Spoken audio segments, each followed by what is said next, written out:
ഡൽഹിയിലും തിരക്കിട്ട യോഗങ്ങളും ചർച്ചകളും ഒക്കെ നടക്കുകയാണ്. അടിയന്തരമായി കർക്കശമായ നടപടികൾ വേണം എന്ന കാര്യത്തിൽ ആർക്കും സംശയമില്ല. തന്ത്രപ്രധാനമായ മീറ്റിങ്ങുകൾ നടന്നുകൊണ്ടിരിക്കുന്നു. വിനീത വി.ജി വിവരങ്ങൾ നൽകും. വിനീത, പറയൂ.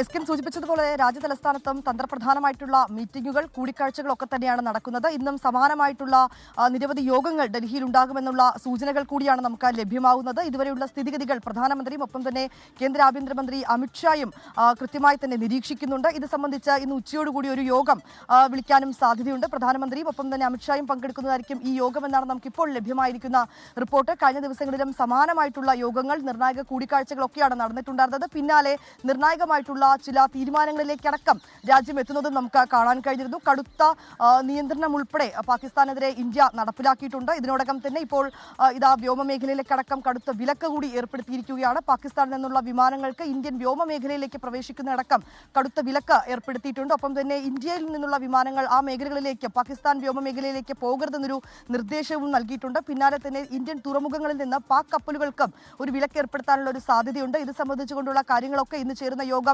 കൃത്യമായി തന്നെ വിലയിരുത്തും. ഒപ്പം തന്നെ ഇതിനോടകം തന്നെ സ്വീകരിച്ച നടപടികൾ, സൈനിക നീക്കം, സുരക്ഷാ ക്രമീകരണങ്ങൾ, ഒപ്പം ബൽറാം നേരത്തെ സൂചിപ്പിച്ചതുപോലെ ഈ അതിർത്തി മേഖലകളിൽ ഇപ്പോഴും ഏതാണ്ട് 7 ദിവസം പിന്നിടുമ്പോഴും ഇപ്പോഴും തുടർച്ചയായി പാക് പ്രകോപനം ഉണ്ടാകുന്ന ഒരു പശ്ചാത്തലമുണ്ട്.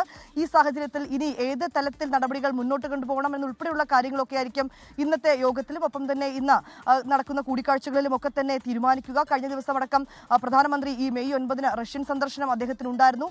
ആ റഷ്യൻ സന്ദർശനം അടക്കം അദ്ദേഹം കഴിഞ്ഞ ദിവസം മാറ്റിവെച്ചതാണ്. അതിൽ ഏറ്റവും പ്രധാനമെന്ന് പറയുന്നത് ഈ ഭീകരാക്രമണം ഉണ്ടായ പശ്ചാത്തലത്തിൽ തുടർ നടപടികൾ, തുടർ ചർച്ചകൾ, തുടർ യോഗങ്ങളും ഒക്കെയായി ഇങ്ങനെ തിരക്കിട്ട ഓരോ നടപടിക്രമങ്ങളുമായി മുന്നോട്ട് പോകുന്നുണ്ട്. ഇതിന്റെയൊക്കെ കൃത്യമായിട്ടുള്ള അവലോകനം നടത്തുന്നതിനും ആ പശ്ചാത്തലത്തിൽ കൂടിയാണ് അദ്ദേഹം ആ സന്ദർശനം മാറ്റിവെച്ചത്. ഇങ്ങനെ പ്രധാനമന്ത്രിയുടെ അധ്യക്ഷതയിൽ തന്നെ നിരവധി യോഗങ്ങൾ ഇതിനോടകം തന്നെ ചേർന്നിട്ടുണ്ട്. ഇന്നും സമാന രീതിയിലേക്കുള്ള നിർണായക കൂടിക്കാഴ്ചകൾ ഉണ്ടാകുമെന്ന് തന്നെയാണ് നമുക്ക് മനസ്സിലാക്കാൻ കഴിയുന്നത്. S K. Okay, thank you Vineetha വി.ജി.